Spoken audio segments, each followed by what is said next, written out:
కొండా సురేఖ చిన్నారెడ్డిపై వేటు వేయాల్సిందేనని రాష్ట్ర కాంగ్రెస్ క్రమశిక్షణ కమిటీ తేల్చినట్లు సమాచారం. క్రమశిక్షణ లేకుండా మాట్లాడే వారిని వదిలేస్తే పార్టీకి తీవ్ర నష్టం జరుగుతుందని అభిప్రాయపడింది. వ్యక్తులు ముఖ్యం కాదని పార్టీనే అంతిమమని స్పష్టం చేసింది. ఈ మేరకు నివేదిక సిద్ధం చేసిన క్రమశిక్షణ కమిటీ ఇవాళ పీసీసీ, ఏఐసీసీకి ఇవ్వనుంది. అటు సీఎం రేవంత్ రెడ్డి కూడా కొండా సురేఖ అంశంపై ఇక ఎవరూ మాట్లాడొద్దని స్పష్టం చేశారు. అన్ని విషయాలు అధిష్టానం చూసుకుంటుందని, నియోజకవర్గాల అభివృద్ధిపై ఫోకస్ పెట్టాలని సూచించారు.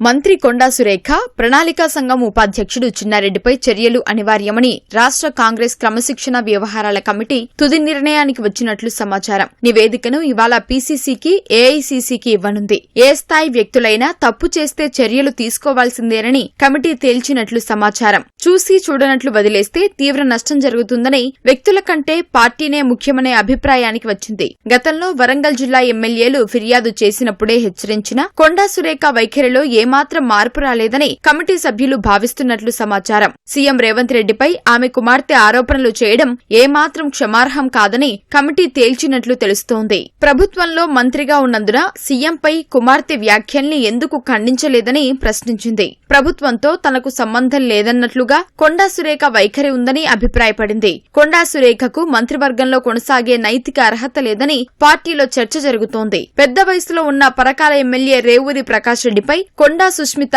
అవమానకర వ్యాఖ్యలు చేయడాన్ని కమిటీ తీవ్రంగా పరిగణిస్తోంది. ఎమ్మెల్యేలు, విప్లు సుష్మిత వ్యాఖ్యల్ని ఖండిస్తే ఎవరో కుట్ర చేస్తున్నారని కొండా సురేఖ అనడాన్ని కమిటీ తప్పుబట్టినట్లు సమాచారం. తన కుమార్తె మాట్లాడడం వెనుక ఎవరైనా ఉన్నారా లేదా అనేది సురేఖ ఎందుకు గుర్తించలేకపోయారని ప్రశ్నించింది.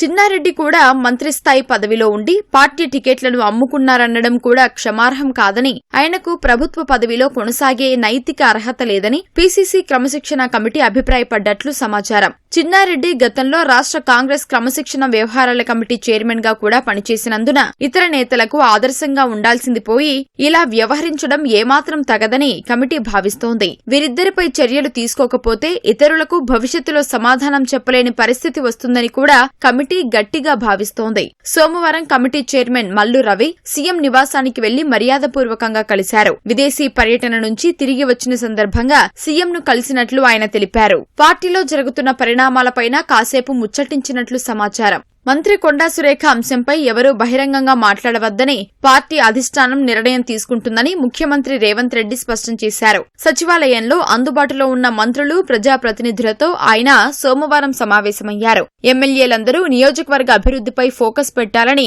సీఎం దిశానిర్దేశం చేశారు. పార్టీ ప్రభుత్వ పదవుల్లో ఉండి తోచినట్లుగా మాట్లాడితే సహించేది లేదని డిప్యూటీ సీఎం భట్టి విక్రమార్క స్పష్టం చేసినట్లు తెలిసింది. ఎవరికైనా సమస్య ఉంటే పీసీసీ అధ్యక్షుడు సహా అధిష్టానానికి చెప్పొచ్చన్నారు. గాంధీ భవన్ మెట్లపై కూర్చొని ఆందోళన చేస్తాం, ఎలా అంటే అలా మాట్లాడతామంటే కుదరదని భట్టి విక్రమార్క అన్నట్లు తెలుస్తోంది.